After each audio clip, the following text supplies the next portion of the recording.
Jälle sul on särk tagurpidi seljas. Mis täna? Ja vaata, kelle särk mul veel on. Veits kade olen. Klaavan autogrammiga. Täna. Loomulikult me täna räägime ainult sellel teemal, et me räägime täna jalgpallurite tänapäeval soengutest. Natukene võtame ka vanast ajast. Kusjuures viimasel ajal on tulnud tegelikult meile nagu see kommentaaridesse alla ka, et millal Mart juuksurisse läheb. Nii et sinu poole siis ka küsimus, et millal ma peaksin juuksurisse minema üldsegi, kui sa siin hakkad jälle nagu näha, siis jalgpallisaated meil jutt nagu eelmistki vaata. Millal Marti peaks tulema juuksurisse? Marti peaks tulema juuksurisse näiteks, kui me salvestame hooaja viimast saadet, siis võiks ju kiilakaks ajada otse-eetris või mis arvad? Teeme niimoodi, et kui te arvate, et ma võiksin Marti ajada hooaja lõpuks kiilakaks, siis andke sellest kindlasti kommentaariumisse teada. Vajutage subscribe'i, kui me saame tõesti hooaja lõpuks kokku 30 000 subscriberit, siis miks mitte? Kui me saame 30 000 subscriberit kokku, siis võin mina ka ennast kiilakaks ajada. Okei. Sorry Kettel.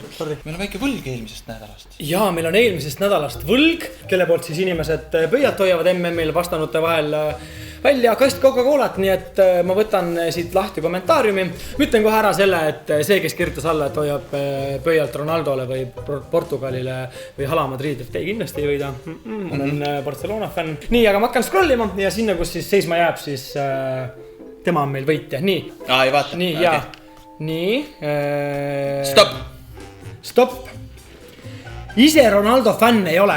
Aga siiski peaks minu arvates temale respekt ütlema, kuna mees on ikkagi löönud palju väravaid ja väga tähtsaid väravaid. Zlatan is the best though ja meil kasti Coca-Colat võitis Jan-Christopher Meesak. Ei, ma nõustun sellega, ta on väga palju väravaid löönud, et ta on väga osav mängumees, aga tihtipeale, kui mina näinud nagu neid mänge, siis on poiss pikali maas ja vaatame kordustest, et seal pole midagi olnud. Nii et mulle meeldib see pilt, mis ta kohtunikule teeb. Oli viga ja mind puudutati, ma olen printsess. Lähme soengute juurde. Ja esimene soeng, mis ma sulle olen kohe välja valinud, on Ronaldo soeng. Aga mitte siin puhul ilueedi Ronaldo soeng, vaid õige, selle päris Ronaldo soeng. Nüüd ma tohin vaadata, jah? Sa tohid vaadata ja mäng on siis selline, et mina näitan Martile soengu pilte jalgpalluritel ja Marti peab panema nendele soengutele nimed. Aha. Esimene soeng on siis selline. Ma tean kohe nime. See on vaata meil vene poisid käivad siin Eestis tihtipeale, kunagi vist oli neil isegi pioneeritukk oli see. Just, aga mina paneks sellele on väga lihtne panna nime, teate miks või? Nagu venelastele, vene nimega tuleb kõige esimesele mul meelde Vasja. Ja selle nime on Vasja. Vasja või? Mina kusjuures ise mõtlesin kunagi, et mina paneksin sellele soengule nimeks Tibla Tukk. Ja ma räägin natukene ka selle soengu taustalugu. Nimelt Ronaldo lõikas siis selle soengu endale 2002. aasta jalgpalli MM-il. Ta lõikas selle soengust sellepärast, et tõmmata tähelepanu eemale oma süvenevalt vigastuselt, mis takistas tal särada MM-il. Ja soeng töötas nii hästi, et põhimõtteliselt mitte keegi ei mäleta enam seda, et Brasiilia võitis tolle MM-i ja Ronaldo lõi selle 8 väravat. Palun, Marti, kuidas sa nimetaksid seda härrasmehe soengut või kogu seda lukki, mis ta kogu seda lukki? Ma olen nagu Eestis ka täheldanud selliseid härrasmehi. Mul on nagu tegelikult habe meeldib, aga habe peaks olema korrektselt kasitud ja tehtud. Trimmitud. Just, et tegelikult see, kui tal oleks lihtsalt pikad juuksed, oleks väga fine. Aga praegust on selle asja nimi, tead mis või? Mets Jeesus. Mets Jeesus, ma olen täiesti nõus sellega. Tegemist on siis Aleik Lalas 94. aastal USAl toimunud MM-il. Oota, ameeriksed mängivad ka seda nagu sokkerit. Sokkerit mängivad ka ja nad on ikkagi saanud turniiridele ka. Wow. Ja kusjuures nad jõudsid isegi teise ringi, eks nad jõudsid isegi nagu veerandfinaali. Aleksi oli siis Ameerikal kaitsja, ta ei jäänud küll väga silma oma kaitseoskustega, küll aga oma vägeva punase ginger habemega ja juust. Ratinho, brasiiliane, kuidas temal on siis lõigatud pähe nagu sa näed jalgpalli muster. Seda ma väiksena, ma käisin mingil messil ja seal oli ka mingi poiss, kellel olid enam merivärvi, need värvitud ka, issand jumal küll.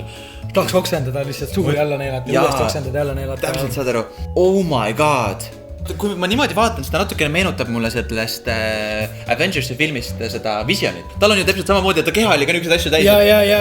Nagu võib-olla üritab siis matkida seda Visionit, et mina ütleks selle kohta nagu visionäär on selle Visionäär visionäär on selle soengu ja mis teeb eriti pikantseks selle asja on see, et see härrasmees lõikas selle endale pähe aastal 2015 ehk siis kui see haip oli täiesti möödas ja ilmselt oli väga tugevas kesk- ja kriisis, kuna ta oli 35 aastane, kui ta selle soenguga ringi käis. Selle koha peal nime ega midagi ei oska sulle öelda, sest ma lihtsalt leidsin selle pildi. Aga kuidas sa nimetaksid seda? On ta ikkagi jalgpallur, jah? See on jalgpallur, jah. Ma kirjutasin sisse footballers ugliest hairstyles ja tuli selline pilt. Punane patsikumm meeldib mulle kõige rohkem. See on nagu kirstordil minu arust. Ikka päris nästi. Aga mis sa nime paneksid sellisele soengule? Puunpõõsas. Puunpõõsas. Siis ja järgmine. Ma ei taha mikrit praegu terroriste lasta, see on lihtsalt nii jume. Kuule, kas sa oled näinud seda Star Treki filmi? Seal on erinev see rass, mul ei tule nüüd meelde need, kellel on... Ma ei ole näinud seda, aga ma seda filmi ei ole näinud, aga raamatut pole lugenud. Raamatut? Ei ole ka lugenud. Star Trekist on raamat. Ma ei tea mitte midagi. Ta tundub nagu, mul ei tule kahjuks meelde, neil on oma keel, mingi glung. Jaa, ma tean, selles Big Bang Theories on rääkinud. Jaa, kogu aeg selles keeles. Igal ta näeb välja nagu see, ma tahaks panna selle Gluglun on selle asja nimi, nagu selle soengu nimi, Gluglun.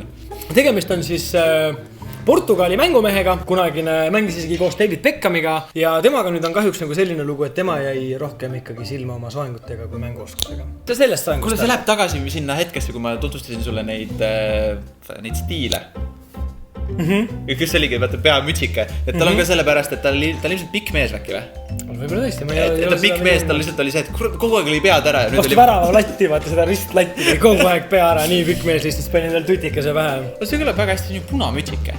Punamütsike, jaa. Nimelt siis Bastian Heri mängis Inglismaa teises liigas, mitte just kõige kõvem mängija, aga siis 2005. aastal astus ta selle soenguga ühes liigamängus murule ja üllatus, ta vallutas sellega sotsiaalmeedia eesotsast Twitteriga. One of my favorite guys of all time. Kas see nüüd on Balotelli või? See, kui sa näed selja peal on oli kirjutatud Vest. Ma ajan, et kogu aeg sassi. Vest hotelli. Sinu jaoks on põhimõtteliselt kõik mustanahalised jalgpallurid, kellel on mingi vägevam soeng on Balotelli. Just. See ei ole Balotelli. Tema soenguga on naljakas lugu veel see, et iga kord, kui ta esindas Nigeeria koondist, siis tal olid rohelised patsikesed peas, aga kui ta vahetas klubi, näiteks siin on Interi särgis tal, kus tal on sinine ja must, siis need patsikesed olid ka siis vastavalt seda värvi, mis tal särk seljas. Okei, nii et on...